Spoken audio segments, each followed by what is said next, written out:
Basking in sunlight, a sperm whale rests after its journey from the black depths of the ocean.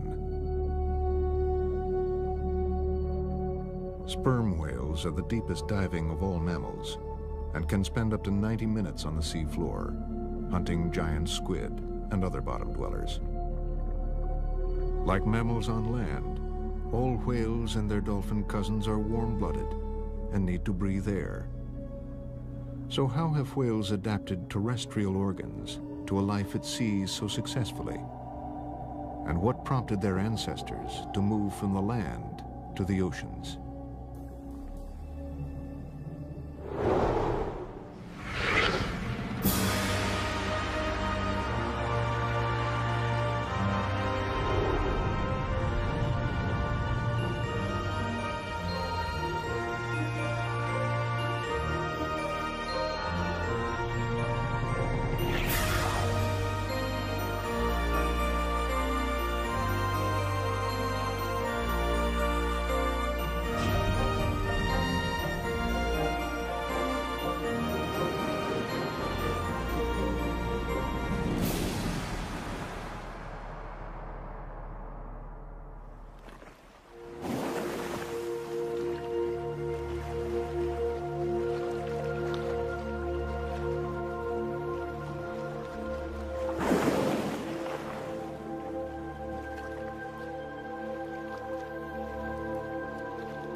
The blue whale is the largest animal ever to have inhabited the planet, growing up to 100 feet and weighing as much as 190 tons, or 380,000 pounds.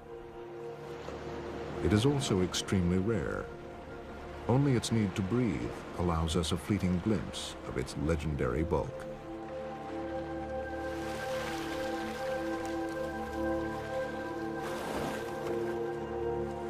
The blue whale belongs to the order Cetacea, which includes the great whales and their much smaller relations, porpoises and dolphins.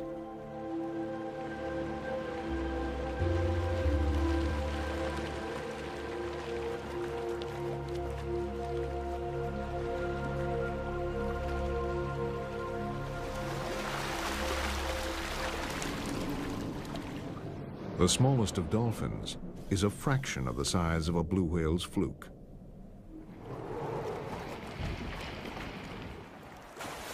At a little over 4 feet, Hector's dolphins are also rare. Their range is limited to a few coastal areas of New Zealand where they hunt for fish near the surface.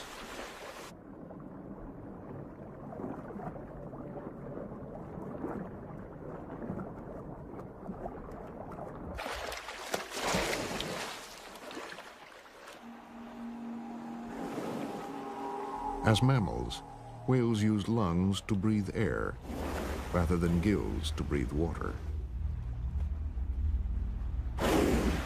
Whales' lungs are relatively small, but they are remarkably efficient.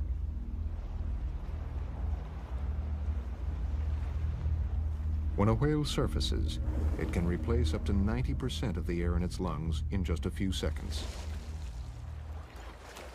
But this efficiency alone cannot account for its ability to stay underwater, in some species, for as long as 2 hours.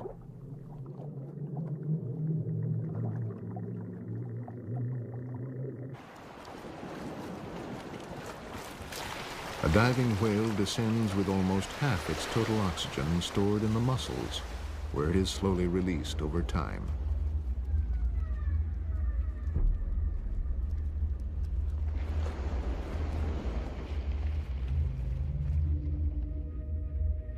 The whale uses this oxygen with great economy. Only essential organs, such as the brain, are supplied, while others go into oxygen debt until the animal returns to the surface.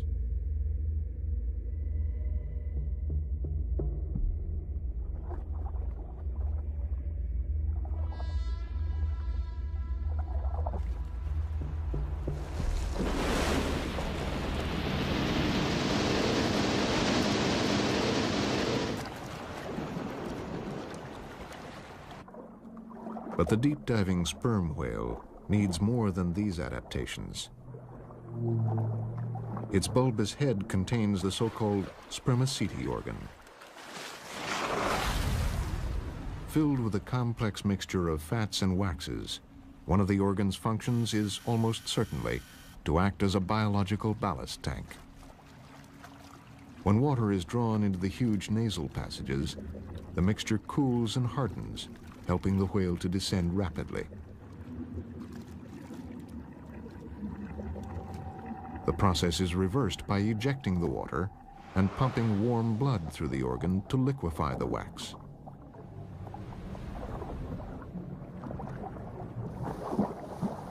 All whales have bones that are light and filled with oil, which acts as an aid to buoyancy. It's also a vital energy reserve during periods of fasting.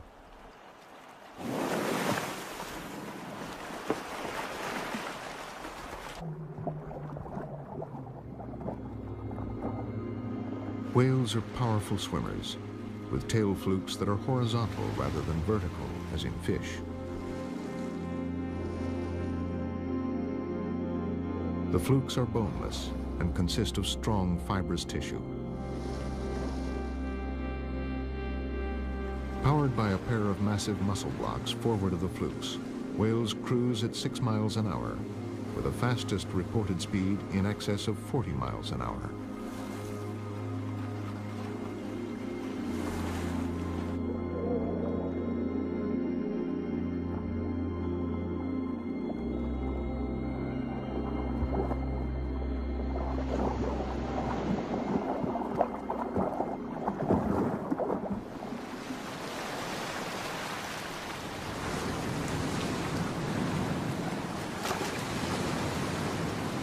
Unlike cold-blooded fish, whales need to stay warm in frigid waters. Blubber, a layer of fat up to 20 inches thick, acts as thermal insulation. But whales can also actively conserve heat using warm blood pumped from the heart. Areas with little or no blubber, such as the head and flukes, operate a heat exchange system. Cooled blood in the extremities is partly heated as it passes by the warmer blood. A vital adaptation, because heat from a body immersed in water is lost around 25 times faster than in air. The very cold waters thousands of feet below the surface are the natural hunting grounds of the sperm whale. Sperm whales are the largest of the toothed whales, part of the group that includes the orca, or killer whale. With up to 10 or 12 pairs of cone-shaped teeth, orcas can threaten even the largest prey. And it's the only whale that can kill other whales.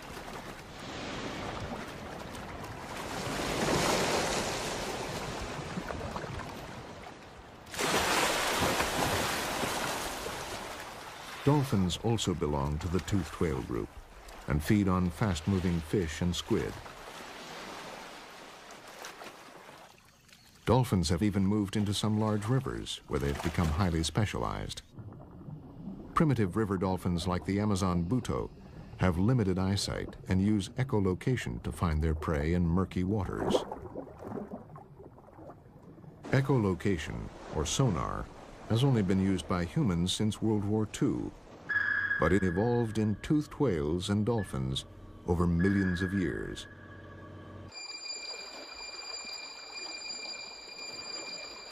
Dolphins emit short pulses of ultrasonic sound that bounce off objects, producing echoes which the animal uses to create sound pictures of its surroundings.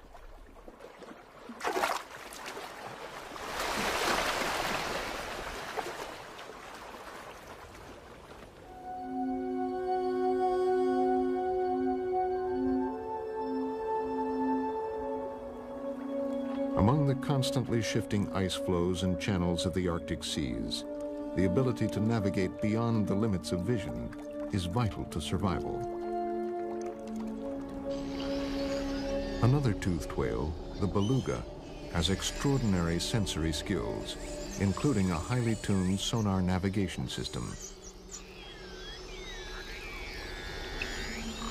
Complex muscles above the jaw focus a beam of sound that produces a very precise image of its surroundings. enabling the whale to plot a safe route through channels under the ice. The belugas may descend to 1,000 feet to echolocate scarce breathing holes in the ice. Their acute hearing also helps them evade predatory polar bears.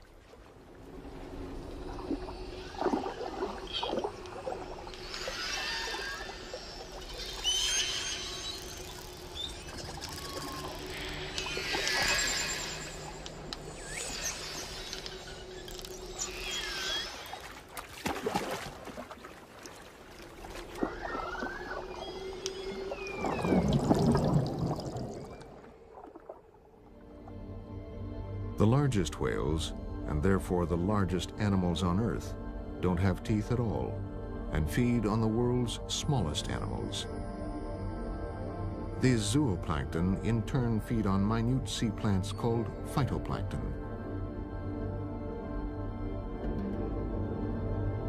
Floating crustaceans known as krill are among the larger zooplankton. During the summer months, their swarms form concentrations dense enough to discolor surface waters for many square miles.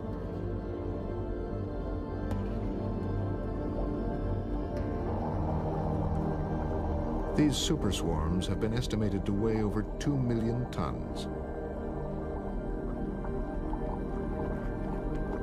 A blue whale feeding on krill may take in 130 pounds in one mouthful, and up to 4 tons a day in the richest Antarctic seas.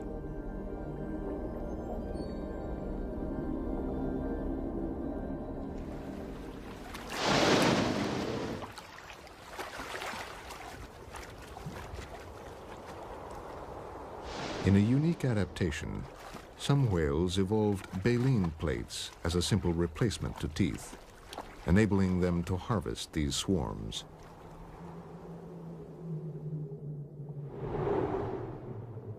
Rows of these plates are suspended from ridges in the upper jaw.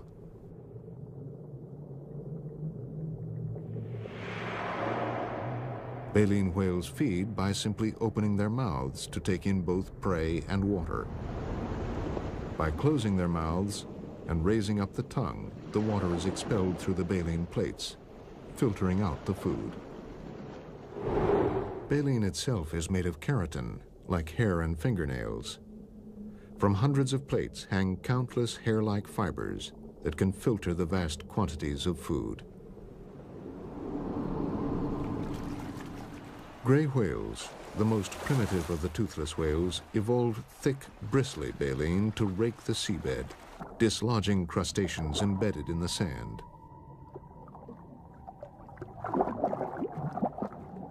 Many whales spend most of their lives feeding, but the oceans do not contain endless supplies.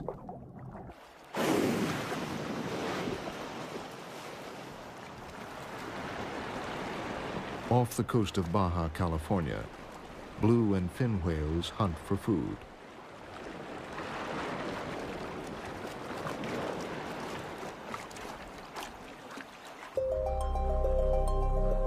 In the summer months, the waters near the coast are especially plentiful, and so they and other whales congregate in large numbers to cruise among the dense shoals of fish.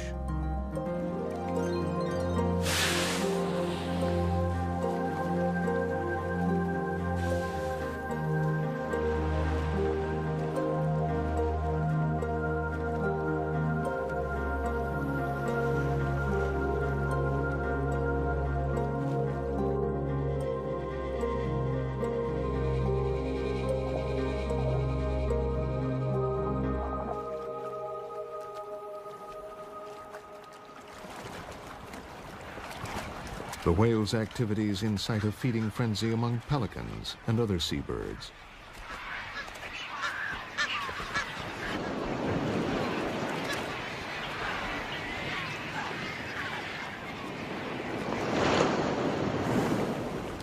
Fin whales feed by lunging, moving rapidly sideways through shoals of prey with mouths open. Expandable throat pleats increase the volume of water and therefore the amount of food taken in a single lunge. Fin whales grow to over 70 feet on a relatively small range of foods that include krill, squid, and some small fish.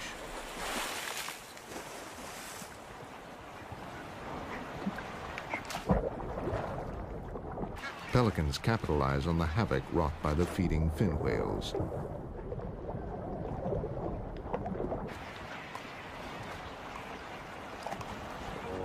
Large whales also require enormous amounts of food because they need to build up reserves for the less productive winter season.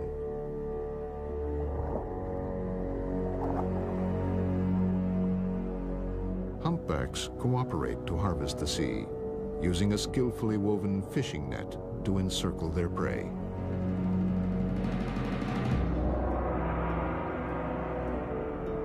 Swimming well below the surface, they weave a net by forcing bubbles out through their blowholes, while moving in a spiral beneath a shoal of fish.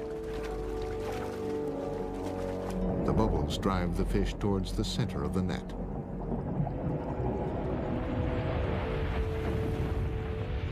Surging towards the surface in unison, the humpbacks form an inescapable phalanx of gaping mouths.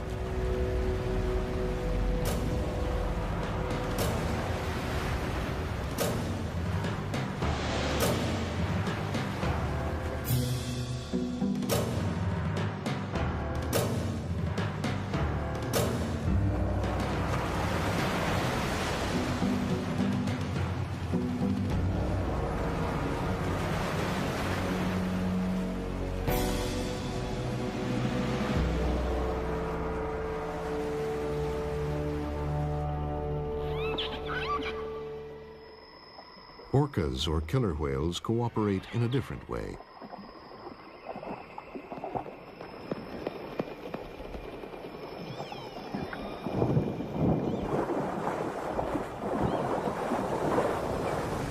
Orcas can be aggressive, intelligent predators. Here, they deliberately beach themselves to capture young sea lions.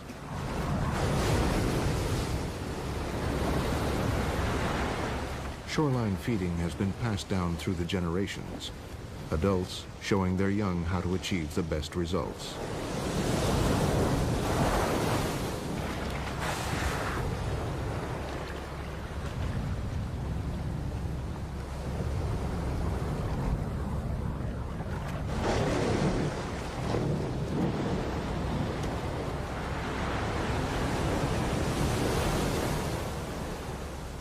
This technique echoes the moment in evolutionary time when the land-bound ancestors of all whales first became sea mammals. At that time, 55 million years ago, the drifting continents were changing the face of the Earth. India moved north to collide with Asia, forming the massive heights of the Himalayas from what was the floor of the ancient Tethys Sea. The remaining water, which today forms the Mediterranean, became shallow and more saline, fueling an explosion of sea life. On the edges of this remnant sea, in a primeval world of tropical swamps and estuaries, lived a group of animals known as creodonts. A subgroup of the creodonts, known as the mesonychids, hunted close to the water. Some ate plants, but others were opportunistic scavengers, carnivores that fed on dead fish washed up by the tide.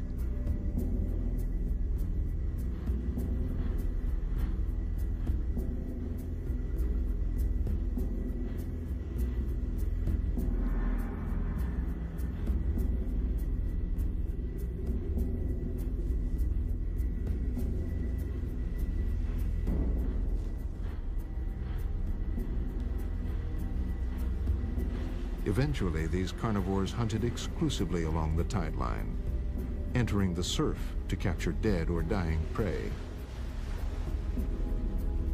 Within a few million years, they had developed into semi-aquatic creatures feeding wholly in the sea, the first primitive whales.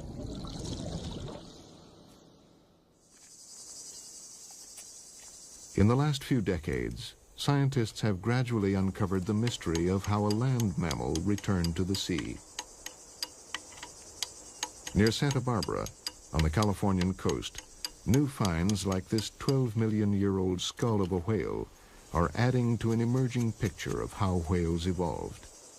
At this stage, scientists Louise Kieran and Lawrence Barnes are not sure exactly what is inside the rock. But painstaking excavation will eventually allow them to place this animal within a complex evolutionary jigsaw, one that is already relatively complete.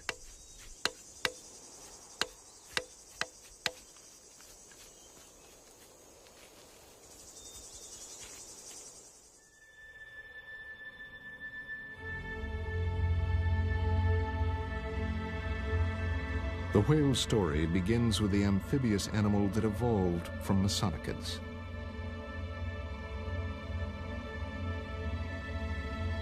Pakicetus, the earliest known whale, still had 4 limbs as it explored its aquatic environment 50 million years ago. From then on, they evolved rapidly.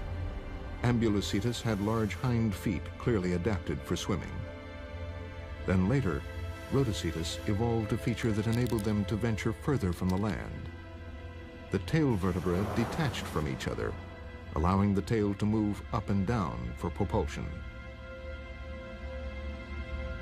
Zigorrhiza lived around 40 million years ago. It had a flexible forelimb, but the hind limb had now almost disappeared. Zigorrhiza showed another important adaptation. The blowhole moved toward the top of the head. In just over 10 million years, the early whales had left the land forever.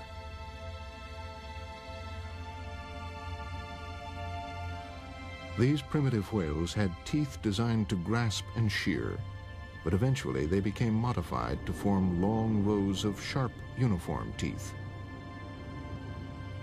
Today's toothed whales, dolphins, orcas, and sperm whale, are their descendants.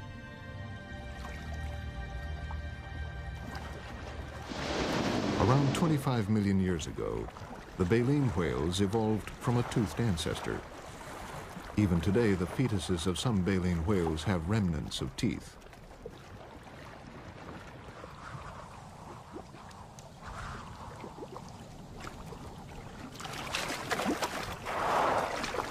For a land mammal to have evolved into the creatures we see today, such as this minke whale, evolution had to be chemical as well as physical.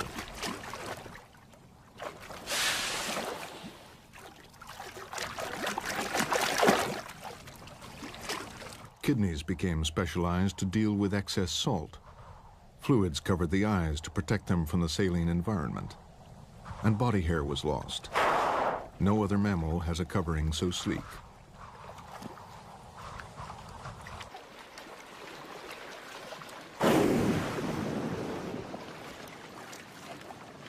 These small adjustments, taken together, transformed medium-sized land mammals into huge sea creatures.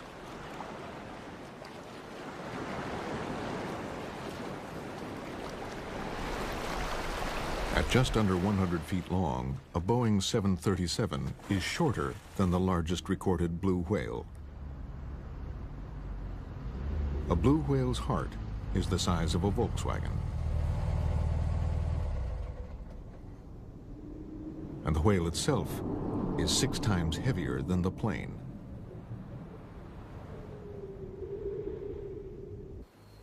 Their immense size meant that the great whales were able to fuel a hemisphere.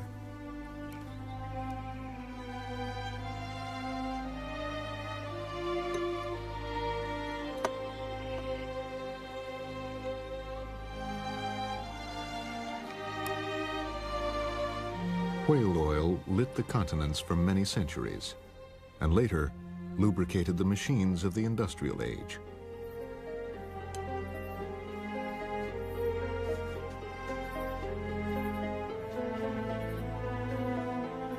European and American whalers made huge profits, unaware they were hunting their quarry to the edge of extinction. Whales were not only killed for their blubber, The strong and flexible baleen from their mouths was used in a range of domestic products, from corsets to umbrellas. Decade after decade, tens of thousands of whales were slaughtered to satisfy the needs of a burgeoning human population.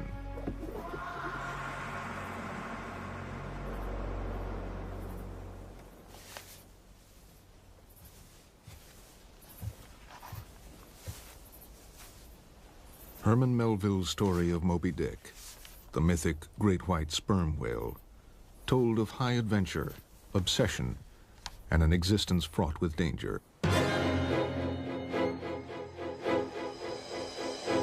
By the mid-19th century, whaling methods had changed little from earlier days of subsistence hunting.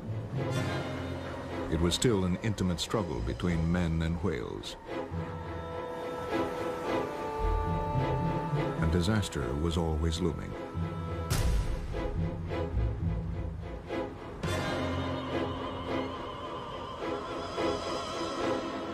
By the turn of the 20th century, even the biggest whales were pursued in the polar regions and processed in vast factories, yielding handsome profits to the new whaling magnates. Most highly prized was the fine, oily wax from the head of the sperm whale, to be used to oil precision machinery. But as catching methods changed, so did the use of the whales. Whale oil no longer lubricated the world, and carcasses were rendered down for soap, margarine, fertilizers, cosmetics, and to provide food for pets and farm animals.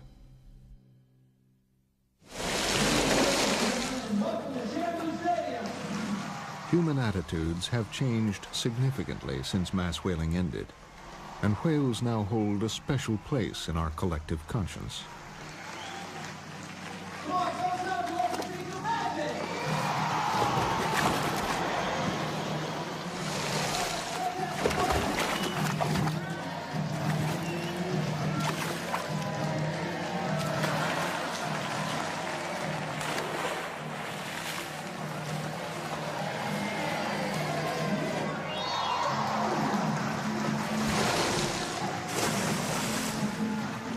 We've come to recognize that whales are highly intelligent, capable of sophisticated interaction with other species like ourselves, and able to imitate and learn.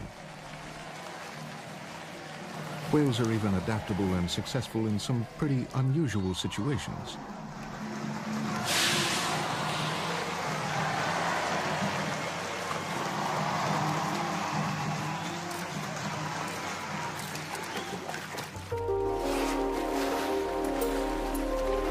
Whales and dolphins are essentially social animals. For some, like these dolphins, belonging to a large group has clear benefits for survival. The chances of finding food are increased, since the group can range far wider than one individual.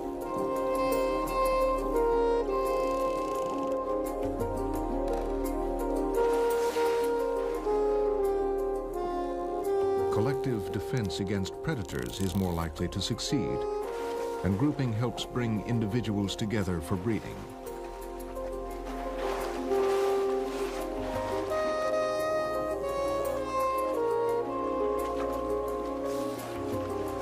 Dolphins can congregate in the hundreds.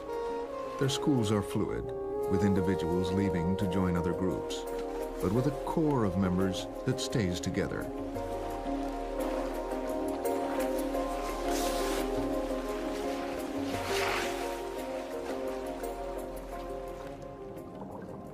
The much larger whales rarely school, and the closest bond is probably between a solitary mother and calf. Baleen whales come together at feeding grounds and to mate, but then disperse rapidly.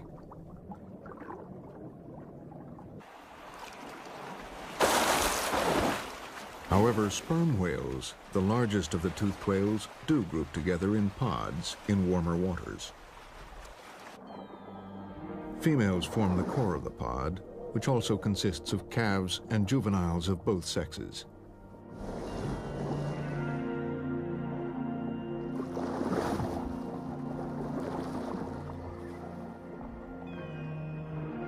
Sperm whale bulls spend most of the year alone, hunting in colder waters. But during the breeding season, they join the pod, forming a harem. In this rarely filmed display of strange and sensual behavior, all the sperm whales in the pod form a knot of writhing bodies.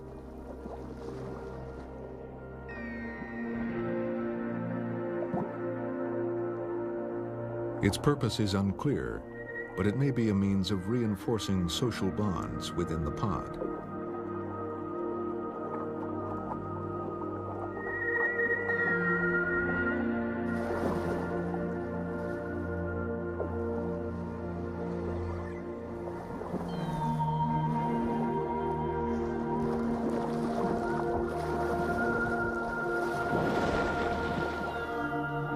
It may also have a more directly sexual function, since this encounter seemed to stimulate the immature males.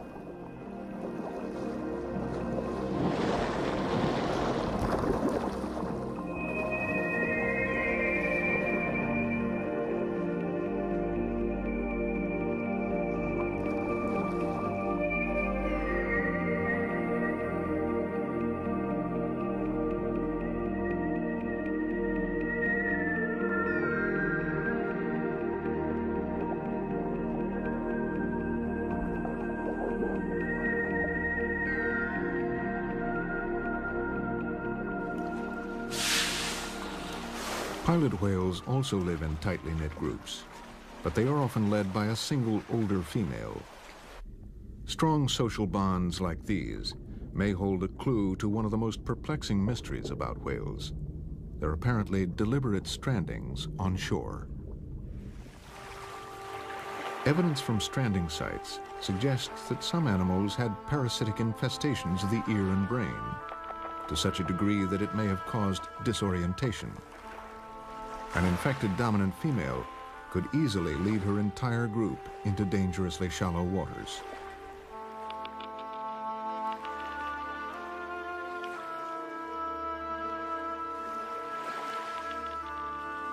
But not all scientists agree that these infestations are the only answer.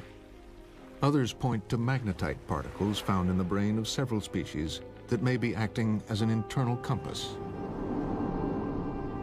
These particles may detect the Earth's magnetic field, which originates deep within the planet and draws an unseen grid across the globe.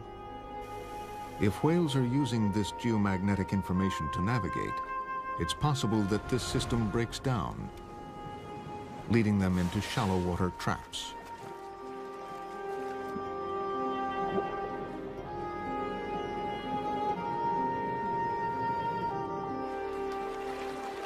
Some whales look like floating reefs. They are a place in the vastness of the sea for parasites to call home. Whales are hosts to many kinds of parasites. Barnacles that attach themselves to the skin do little harm, but other creatures feed on the whale's flesh.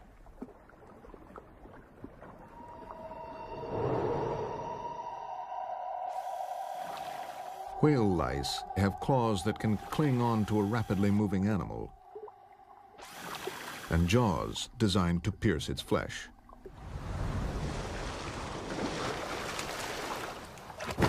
The lice may cause only minor irritation, but the whale's attempts to dislodge them can be spectacular.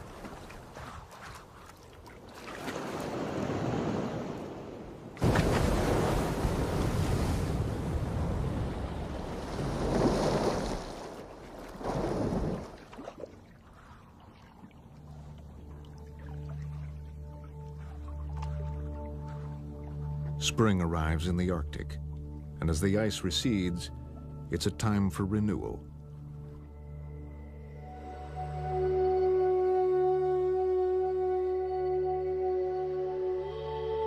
Beluga whales move en masse from the ocean to the newly reopened river inlets.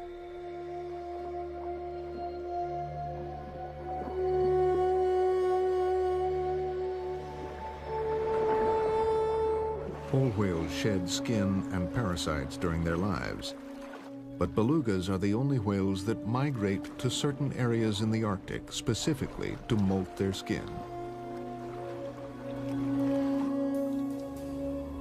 They wait for the tide to enter the freshwater shallows, where a gravel and sand riverbed will help them remove old skin.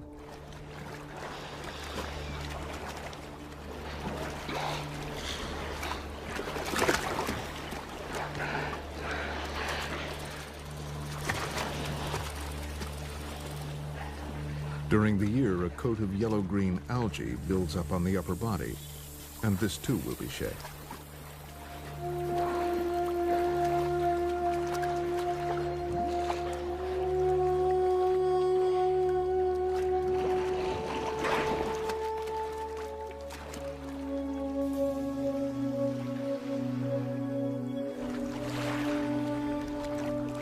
Small lead groups of beluga enter the river mouth, even though they are vulnerable to polar bears in such shallow waters.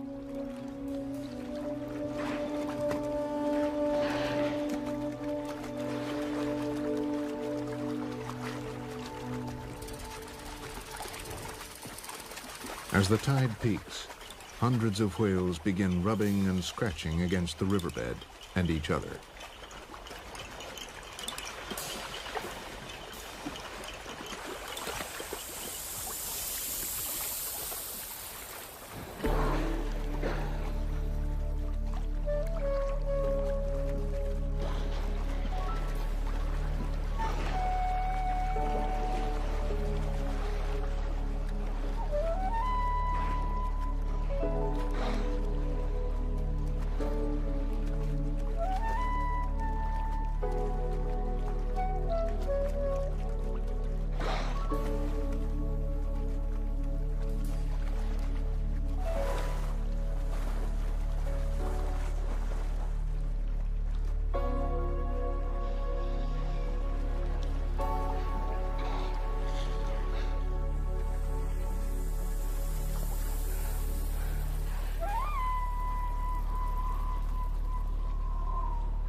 After a few days, they will return to their feeding grounds in the open sea, scarred in some places, but parasite-free and with sleek white skin.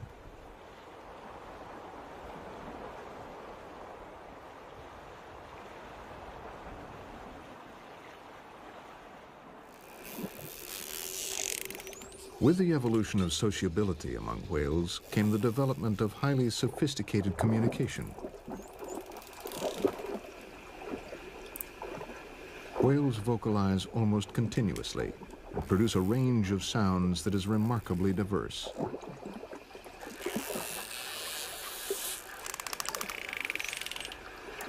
Underwater, sound travels 4 times faster and much further than it does in air. All whales need to emit sounds over large distances for identification and to locate other whales in the wilderness of the sea.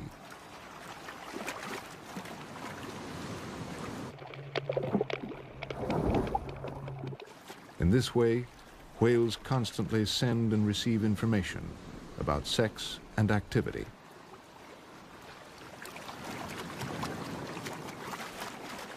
Sperm whales use a series of clicks known as codas.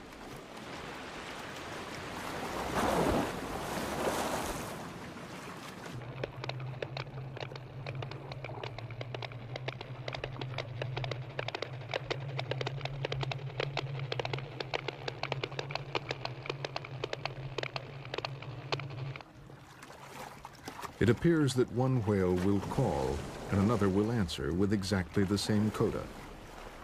This will be repeated on different occasions by different individuals in the group.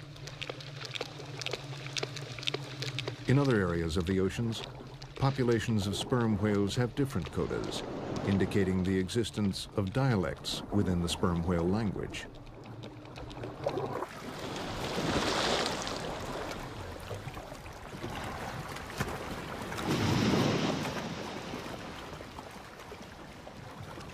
One of the more remarkable features of whale communication is the plaintive, alluring song of a lone humpback whale.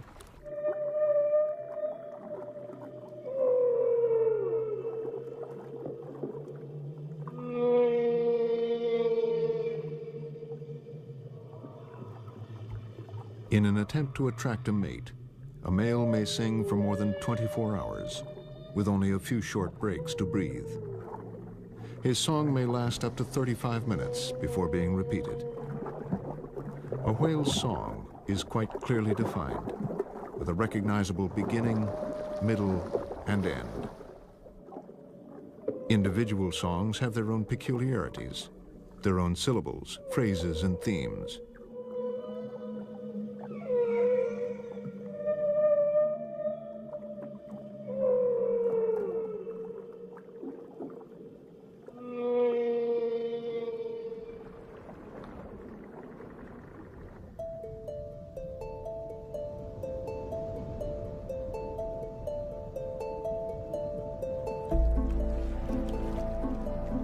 Sound is one way of attracting a mate. However, for a female narwhale living in icy Arctic waters, sight takes precedence in the search for a suitable partner.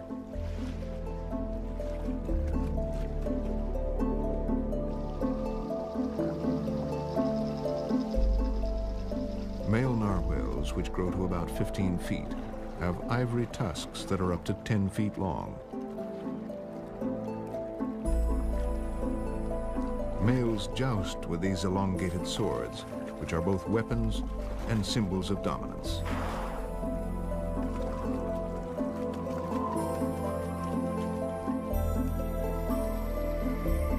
The successful competitor wins the right to mate with females, the strongest male passing on its genes to future generations.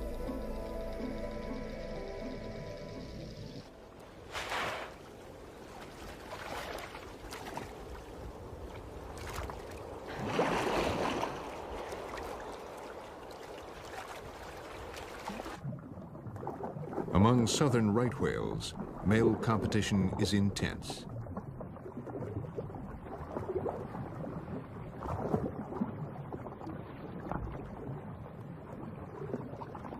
The idea is not to be the first to mate, but the last.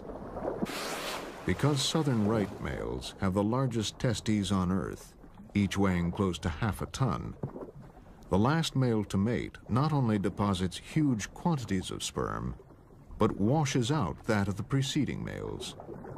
This gives his sperm the best chance to reach the female's egg.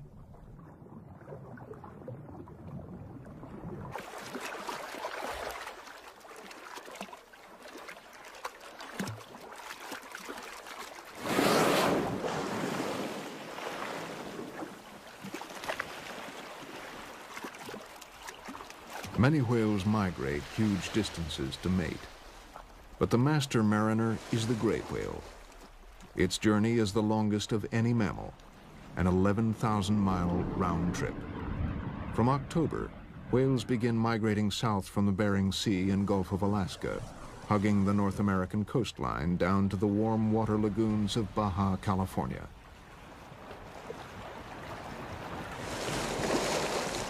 The annual migrations of gray whales are synchronized with their mating patterns. Conception and birth always occur in these Baja waters because gestation periods last 12 months. Calving every 2 years places enormous biological strain on those females that conceive regularly.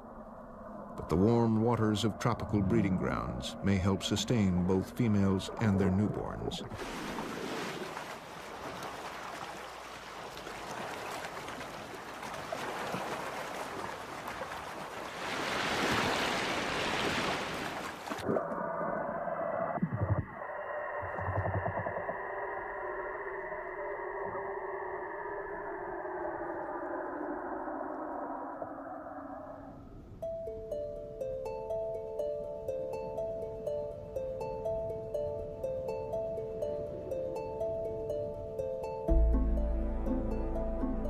"12 feet long and 1,800 pounds at birth, a young humpback grows rapidly over several months, nourished by a rich milk that contains up to 50% fat and protein. Before it weans, the young humpback may increase its weight by 5 times, feeding on 150 gallons of milk each day. Apart from the occasional snack, A mother will not feed while nursing its young, even though a huge amount of energy is used up to produce such a large offspring.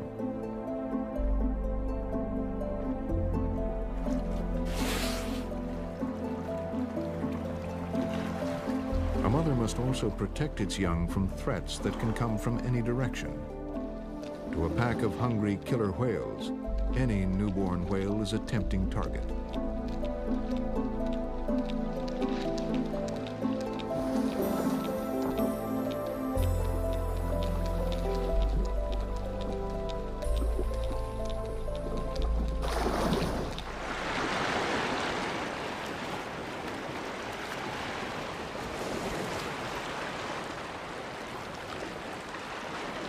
Of course, the greatest threat to all whales comes from another species of mammal altogether.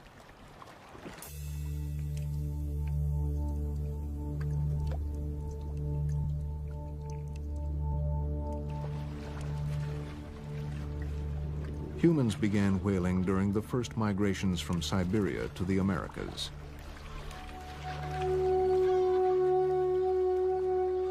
These early settlers survived in a hostile environment by making full use of dead or stranded whales as a rich source of food, oil, and shelter. Recognizing the whale's value, they soon developed hunting techniques to keep themselves supplied for the long winter months.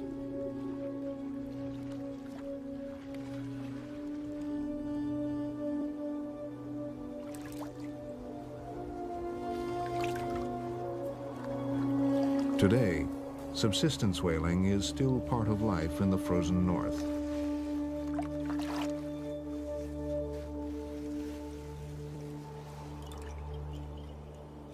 This narwhale will provide good eating for the weeks ahead.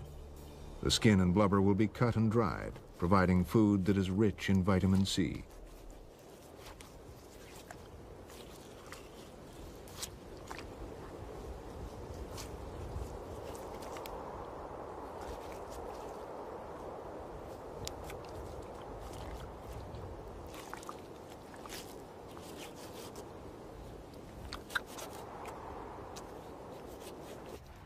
In earlier days, the slower species that came close to the shore, such as the bowhead and right whales, were hunted in open boats, using handcrafted spears. Most of the animal would have been used, including dried bones used to construct frames for shelters.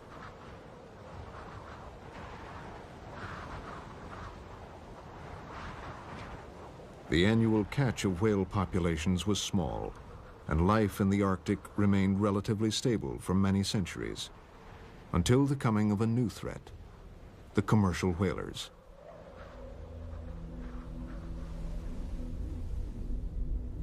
But today, the mass slaughter of the great whales is all but over.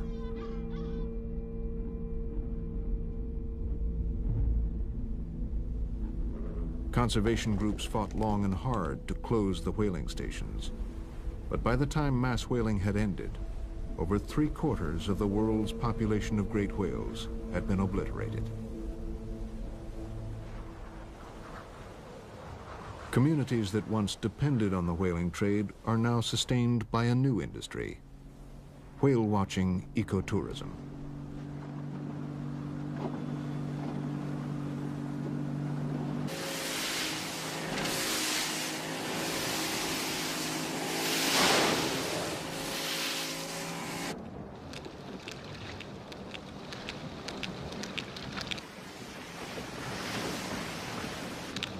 Even though many of the whales are protected as endangered species, it may be a century or more before the most heavily hunted can recover.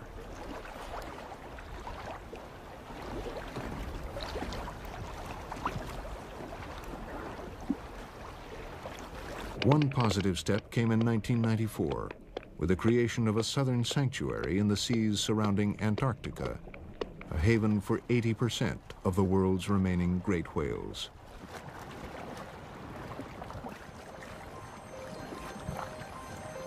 During a 50-million-year odyssey, myriad sea mammals evolved from a terrestrial creature that hunted the shores of ancient oceans.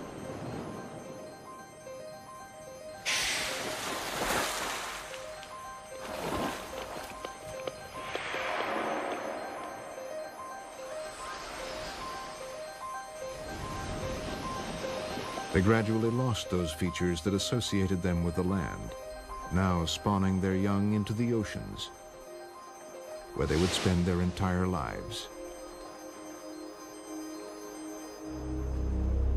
Adaptations to new food sources created a mammal without teeth, the baleen whale. New ways evolved to navigate the immensity of the sea, to dive to the bottom of the ocean and overcome the dangers of the deep.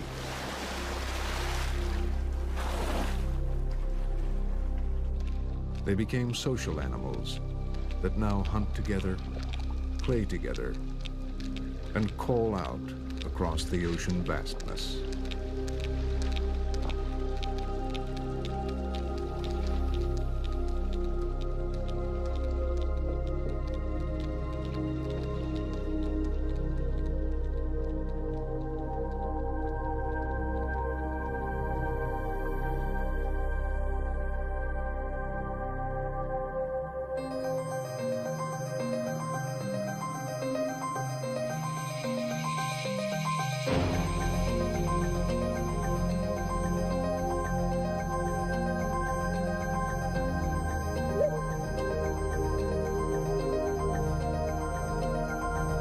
But the deep-diving sperm whale needs more than these adaptations.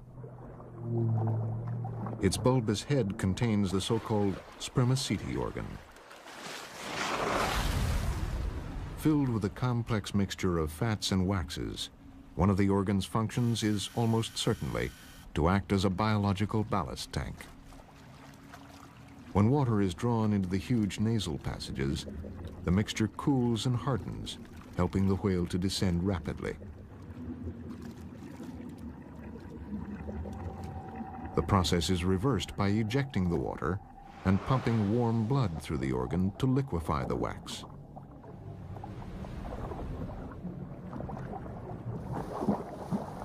All whales have bones that are light and filled with oil, which acts as an aid to buoyancy. It's also a vital energy reserve during periods of fasting.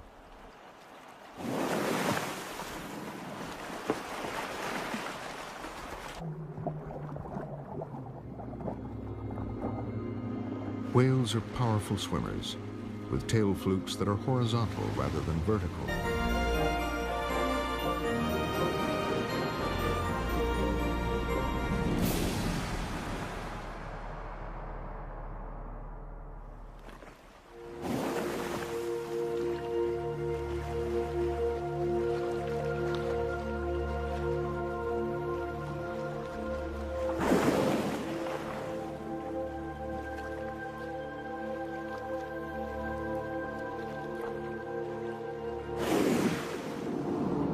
The blue whale is the largest animal ever to have inhabited the planet, growing up to 100 feet and weighing as much as 190 tons, or 380,000 pounds. It is also extremely rare. Only its need to breathe allows us a fleeting glimpse of its legendary bulk.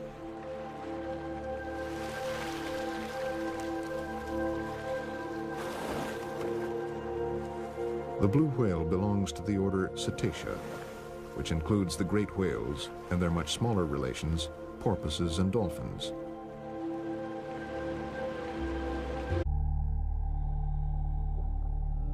Basking in sunlight, a sperm whale rests after its journey from the black depths of the ocean. Sperm whales are the deepest diving of all mammals, and can spend up to 90 minutes on the sea floor, hunting giant squid and other bottom dwellers. Like mammals on land, all whales and their dolphin cousins are warm-blooded and need to breathe air. So how have whales adapted terrestrial organs to a life at sea so successfully? And what prompted their ancestors to move from the land to the oceans?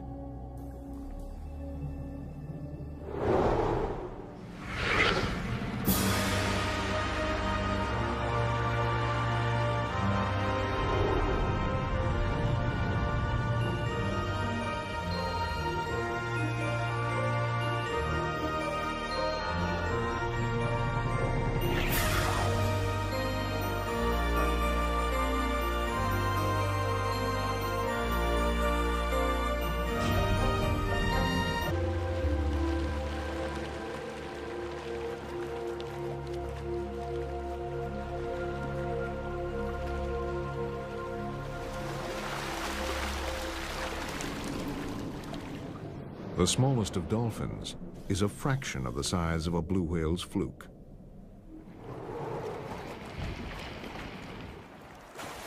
At a little over 4 feet, Hector's dolphins are also rare. Their range is limited to a few coastal areas of New Zealand where they hunt for fish near the surface.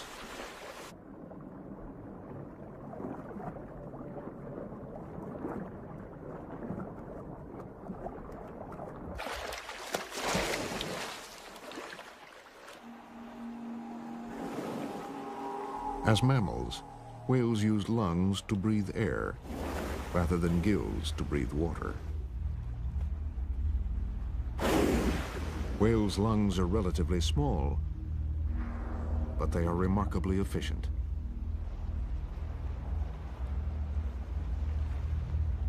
When a whale surfaces, it can replace up to 90% of the air in its lungs in just a few seconds. But this efficiency alone cannot account for its ability to stay underwater, in some species, for as long as 2 hours.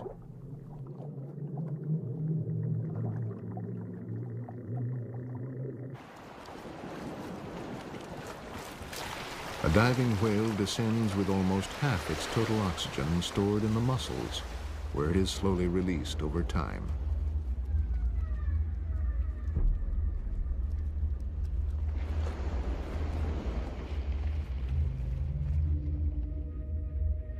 The whale uses this oxygen with great economy. Only essential organs, such as the brain, are supplied, while others go into oxygen debt until the animal returns to the surface.